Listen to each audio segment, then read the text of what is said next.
接下来我们用这个152两层钢丝的，给大家演示一下这个扣压的过程。接下来咱们用这款机器呢来测试一下，测试的过程呢，咱们看一下这个法兰扣压完之后能不能轻松取出来。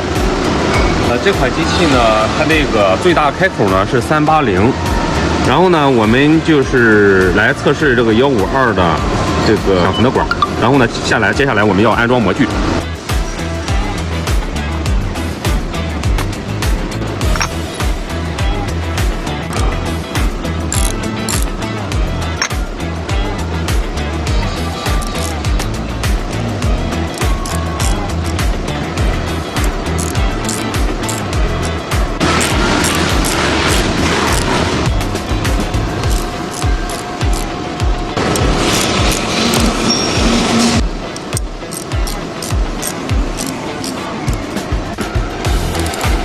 我们装完模具之后呢，选择一下扣压参数，确认，然后我们把那个管呢放进去，然后我们把铁皮放进去，然后把镜子装到里边，所以一定要卡到槽里。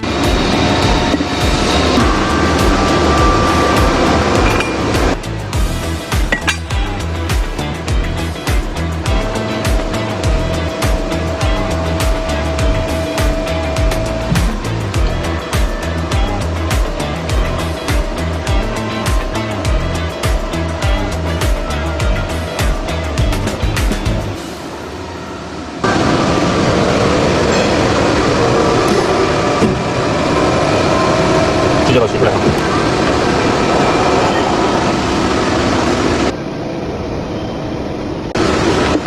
看一下这个扣压效果，一次扣压到位，外观扣出来呢是特别美观。